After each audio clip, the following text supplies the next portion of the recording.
Hey guys, welcome to my new video. And र आज यो मौसम हेर्नु न, बिहानदेखि ननस्टप पानी परेको छ। हेर्नु न, पुरा ग्रीन ग्रीन।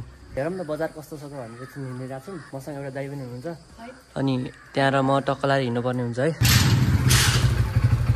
ल गाइस, अब जानुपर्ने हुन्छ टक्क लाएर। अब के गरेर भेट्छु त।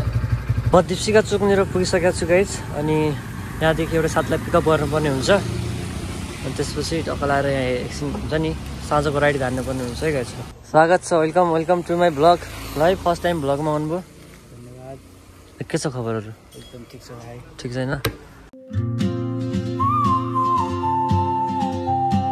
हामी हिँड्दा के प्लान भयो भने चाहिँ है, यो आजको यो पानीले धेरै त्यो गर्यो नि, सतायो नि त हामीलाई।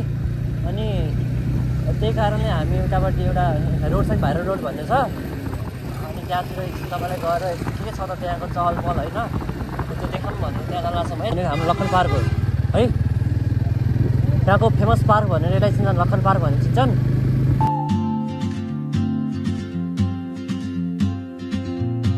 फाइनली पुगिसकेका छौँ है। यही हो भाइरल रोड भनेको नि, यही हो। यहाँ त पुरै गाउँ टाइपको हो कि, यहाँ त पुरा लास बहल छ कि यहाँको ठाउँ। यहाँ ठाउँको आनन्द है, शान्तिपूर्वक शान्ति छ नि त यहाँ त।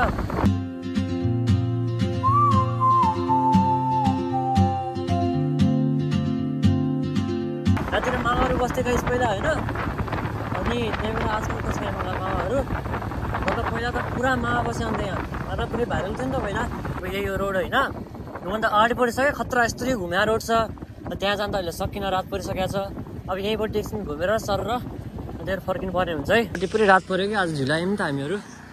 त्यही भएर यहाँ त्यस्तो केही देख्नु पाएँ होइन, पनि ठिक छ गाइज है। अनि यो बाइकको लुक चाहिँ बवाल छ, अरू केही नभने पनि टक है। पहिला त पुरै खतरा धेरै मान्छेहरू आउँथे, अनि आजकल धेरै मान्छे आएन नि त होइन, किनभने त्यसको ट्रेन सकियो नि त। जबसम्म ट्रेन भाइरल थियो, एक्जाममा त पुरा भाइरल रोड भनेपछि त पुरै दादा भन्थ्यो यहाँका होइन, दादा हो यहाँ खत्रै हुन्थ्यो जियोस्। अनि त्यही अहिले चाहिँ त्यस्तो चाहिँ छैन है। त ननस्टप पानी पर्छ कि गाइस यहाँ त। के भयो यहाँपट्टिको सोलर बिग्रियो कि के भयो, आकाश पुरै ड्यामेज भएको छ आकाश।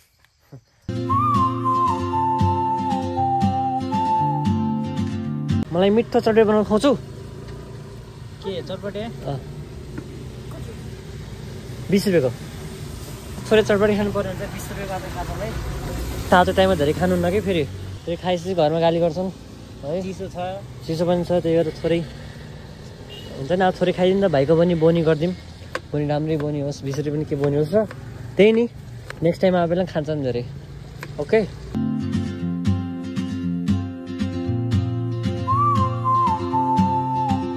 लास्ट टाइम काठमाडौँ खाएको थिएँ कि मैले चटपटे, फेरि पाउँदै 20-30 रुपियाँ परेको थियो कि मैले एकचोटि। त्यही खामै पहिला है, लेस हेभ टेस्ट होइन। खानुहोस् कस्तो छ, मिठो छ।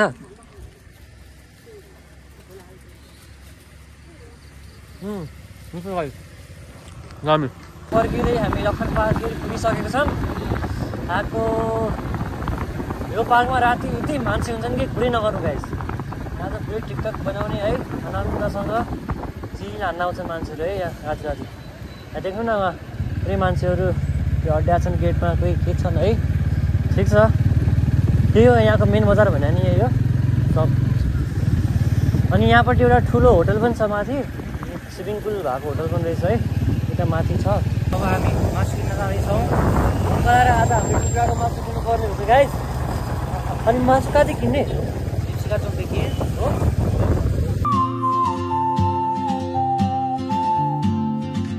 मासु ल्याउनु पर्ने हुन्छ, त्यही भएर एकछिन यहाँको मासु ल्याउनु आउँछौँ। त्यही हो भोलि होइन। ल भाइ, ल बाई, ल बाई, ल टाटा, सिउ।